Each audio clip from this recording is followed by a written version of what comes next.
All మళ్ళీ అయితే ఇంకొక వీడియోతో వచ్చేసా. ఇది ఫుల్ బర్త్డే వ్లాగ్ అనమాట. సో నా బర్త్డే నేను ఎలా సెలబ్రేట్ చేసుకున్నాను, అసలు ఎందుకు ఇంత బాగా సెలబ్రేట్ చేసుకుంటా అనేది ఇక్కడ చెప్తా అనమాట. సో ఇవైతే నైట్ 12 o'clock సెలబ్రేషన్స్. ఈసారి మా వారు చాలా చాలా బాగా సెలబ్రేట్ చేశారు. ఫస్ట్ టైం ఆయన ఒక్కరే సెలబ్రేట్ చేయడం, లేదంటే ఎప్పుడు ఫ్రెండ్స్ రిలేటివ్స్ ఇలా అందరితో కలిసి చేసుకునే వాళ్ళం. ఈసారి ఎవరు లేకపోవడం వల్ల మా సోలో హీరోనే మొత్తం క్రెడిట్ అంతా కొట్టేశాడనమాట. సో మొత్తం సెలబ్రేషన్ ప్లాన్స్ అన్నీ ఆయనవే. సో బాగా సెలబ్రేట్ చేసి నన్ను బాగా హ్యాపీగా చూసుకున్నాడు. Thank you so much my dear శ్రీవారు and my dear cute little dragons. So birthday నాకైతే చాలా చాలా ఇష్టం అండి. నా చిన్నప్పుడు ఎవరో చెప్పారు అసలు ఏం సాధించారని బర్త్డేలు చేసుకోవాలి అది ఇది అని చెప్పేసి.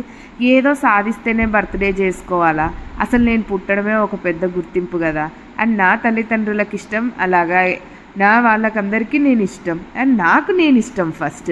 So I have to celebrate my birthday అనమాట. సో ఏదో సాధిస్తేనే బర్త్డే చేసుకోవాలని నేను ఎప్పుడు అనుకోలే.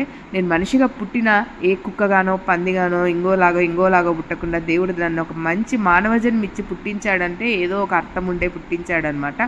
సో పుట్టాను, అందుకు బాగానే బతుకుతున్నాను, ఇంతమంది ప్రేమకు పాత్రురాలనైనాను, అభిమానాన్ని చూరగొన్నాను. సో ఇంతకంటే ఏం కావాలి చెప్పండి. సో అందుకే నేనైతే నా బర్త్డే ఎన్ని ఇయర్స్ వచ్చినా ఇలాగే సెలబ్రేట్ చేసుకుంటా.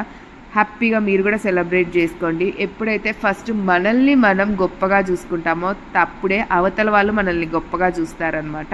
సో మా పెద్దబ్బాయి నా కోసం ప్రత్యేకంగా ఒక డ్రాయింగ్ కూడా వేసి ఇచ్చాడు. అదైతే హైలైట్ అసలు.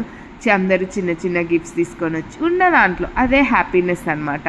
సో ఏదో రాలేదు, ఎంత పెద్ద పెద్ద గిఫ్ట్లో రాలేదని ఫీల్ అయ్యే కంటే చిన్న చిన్న సెలబ్రేషన్స్ని ఎంజాయ్ చేస్తే మనం హ్యాపీ, మన చుట్టూ ఉన్న వాళ్ళు హ్యాపీ కదా.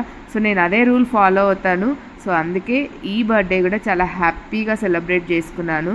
స్టిల్ నాకు కొంచెం హెల్త్ అప్సెట్ అయ్యింది, టైఫాయిడ్ ఫీవర్ వచ్చింది.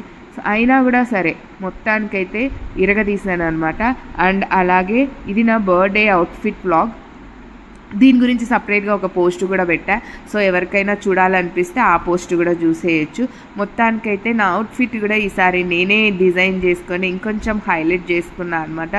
It's give me more happiness. నా హ్యాండ్ మ్యాన్ నేను వేసుకున్నా అని. సో ఇంకా హెల్త్ బాగాలేదు కాబట్టి ఎక్కడికి వెళ్ళలేదు, సింపుల్గా టెంపుల్కి వెళ్ళి అమ్మవారి బ్లెస్సింగ్స్ తీసుకొని వచ్చేసాం. సో హెల్త్ బాగాలేదు కాబట్టి మళ్ళీ నెక్స్ట్ హాస్పిటల్కి కూడా వెళ్ళి యాజ్ యూజువల్ బాటిల్ కూడా పెట్టించుకొని వచ్చేసా. No food, no outings, patient లాగా బర్త్డే సెలబ్రేట్ చేసేసుకున్నానండి. ఇది నా బర్త్డే విశేషాలు. సో ఎవరైనా కావాల్సి నన్ను విష్ చేయకపోతే చాలా చాలా thanks. And so these are my celebrations, these are my attitude. అండ్ నా వరకు అయితే నేను బర్త్డే ఇందుకే సెలబ్రేట్ చేసుకుంటా. నచ్చితే ప్లీజ్ లైక్